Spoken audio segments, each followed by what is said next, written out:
এই হলো ঋষি উদ্যান, যেটা রাজস্থানের আজমির থেকে, যে আজমির রেল স্টেশন, সেখান থেকে 2 কিলোমিটারের রাস্তা এটা। তো এখানে মহর্ষি দয়ানন্দ সরস্বতীর জীবন অবসান হয়েছিল এবং ওনার জীবনের ইতিহাস আপনারা নিশ্চয়ই জানেন। ওনাকে বিষ দিয়ে হত্যা করা হয়েছিল, কিন্তু উনি এতটাই ঈশ্বর ভক্ত ছিলেন, বলেছিলেন ঈশ্বর যেটা বিচার করেছেন সেটা আমার জন্য মান্য। সুন্দর পরিবেশ এখানে, এবং একটি ঝিল আছে ওদিকে, এবং পাহাড় দেখতে পাচ্ছেন, পাহাড়। এটা বড় যজ্ঞশালা, এখানে ভোজনালয়, ওদিকে গুরুকুল আছে।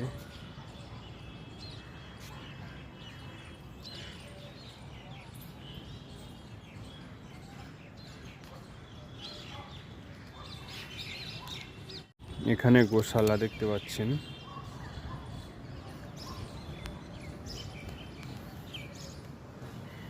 অনেকে আছেন যারা বলেন আর্য সমাজ যে বেদ মানে ঈশ্বরকে মানে না, তাদের এসব কথা শুনে হাসি পায় আমার।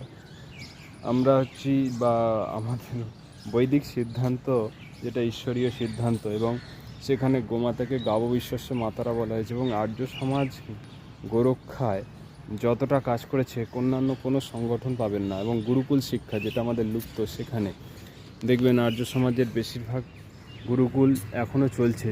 তার মানে এক প্রকার বৈদিক যে বেদের সিদ্ধান্তকে ধরে রাখা, ঋষিদের পরম্পরাকে ধরে রাখা যোগ্য আর্য সামাজিক রেখেছে, এবং সেটা শুদ্ধভাবে।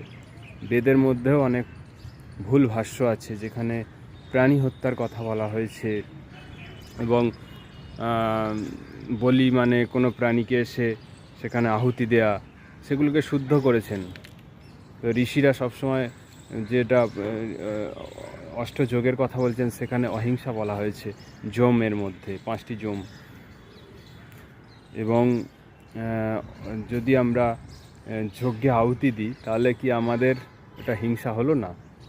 বলিদান বা বলি বৈশ্যদেব যজ্ঞ, এগুলো হচ্ছে প্রাণীদের খাবার দেয়া, কোনো প্রাণীকে হত্যা করার জন্য নয়, তাদের সেবা শুশ্রূষা করা, এটাই বলি বৈশ্যদেব যজ্ঞ। অশ্বমেধ যজ্ঞর নামে বলা হচ্ছে মানে ঘোড়াকে আহুতি দেয়া। এগুলো সব এক প্রকার ভুল একটা আমাদের ভাষ্য, যেগুলো ম্যাক্স মুলার, সায়নাচার্যের। বলিদান মানে কিছু অংশ দান করাও হয়, আপনি কিছু দান করলে সেটাও বলিদান। দেখুন এখানে অনেক পাখিও আছে, মানে বলি মানে অংশ আর দান মানে দেয়া। বলে দেশের জন্য জীবন বলিদান দিয়ে দিল। তো এইভাবেই আমাদের সিদ্ধান্তগুলোকে জানা উচিত, তবেই কিন্তু আমরা সঠিক সিদ্ধান্তকে জানতে পারবো। এবং আর্য সমাজের বদনাম যদি করেন কিংবা আর্য সমাজের বিরোধিতা করেন, তাহলে আপনারা হিসেব মতন ঈশ্বরের সিদ্ধান্তের বিরোধিতা করছেন, এবং আপনারা নাস্তিক। বেদের যে সিদ্ধান্ত বা বেদের মান্যতা যে করে না, সে হচ্ছে নাস্তিক। এটা মনুস্মৃতিতেই বলা হয়েছে। তাই জন্য আর্য সমাজের প্রচারকে আটকাতে গেলে বা আর্য সমাজের বিরোধিতা করলে নিজেদেরই সমস্যা বাড়বে, এটা মাথায় রাখবেন সবাই। কারণ যারা মূল সংস্কৃতিকে ধরে রেখেছে, তাদের যদি আপনারা প্রচার করেন, বা তাদের প্রচার তো নয়, এটা ঈশ্বরের বাণীর প্রচার, মানে ঈশ্বরের পূজা করছেন আপনি, এবং সেটাকে যদি মেনে চলেন।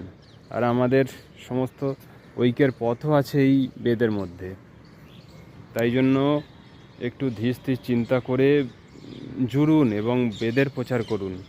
পৌরাণিক যে সিদ্ধান্ত বা মূর্তি, ছবি আপনারা প্রচার করেন, আমি দেখেছি ফেসবুকে অনেকেই, যেগুলো থেকে খুব বেশি কিছু আপনাদের উন্নতি হবে না, মাথায় রাখবেন।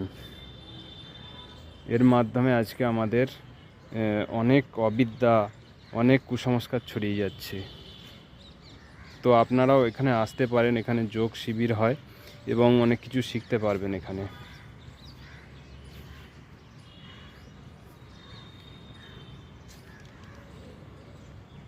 এবং পরিবেশও ভালো। নমস্তে। জয় শ্রীরাম, জয় শ্রীকৃষ্ণ, মহর্ষি দয়ানন্দ সরস্বতী জি কি জয়। উনি এসেছিলেন বলেই আমরা এই বৈদিক পথে হয়তো আসতে পেরেছি, কারণ এই বেদের সিদ্ধান্ত তো চাপাই পড়ে গিয়েছিল পুরো এক প্রকার। আর ওনার আদর্শেই জীবনে অনেক অনুপ্রেরণা, ওনার জীবনের যে বলিদান, উনি দেশ ধর্ম জন্য যে বলিদান দিয়েছেন নিঃস্বার্থ ভাবনা নিয়ে, ওনার যে কার্যক্রম বা ওনার জীবন আমাদের অনুপ্রেরণা। শুধু ওনার কোনো ভাববেন না উনি শুধু শাস্ত্রীয় পণ্ডিত ছিলেন, উনি সমাধি নিতেন, বেদমন্ত্রের যখন অর্থ করতেন সমাধি নিতেন। এমনকি যখন এমনকি অরবিন্দ বলেছেন যে আধুনিককালে বা ঋষি দয়ানন্দের যে বেদ ভাষ্য সেটা মানে খুব পারফেক্ট।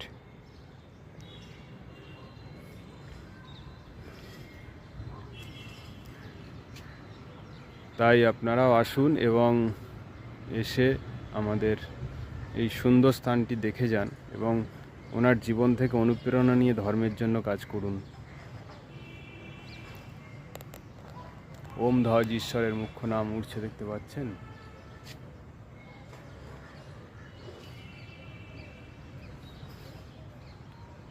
ভারত মাতা কি জয়, জয় গো মাতা।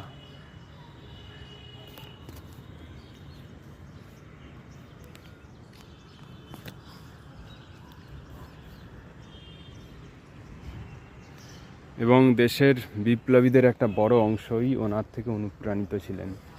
এবং আর্য সমাজ বিপ্লবীদের সাহায্য করার জন্য অনেক কর্মকাণ্ড করেছে। আর্য সমাজের যে সংগঠনগুলো ছিল সেখানে বহু কার্যক্রম হতো এই বিপ্লবীদের অনুপ্রেরণা দেওয়ার জন্য, তাদের মোটিভেশন দেওয়ার জন্য, কিংবা তাদের বিভিন্ন রকম সহযোগিতা করা হতো।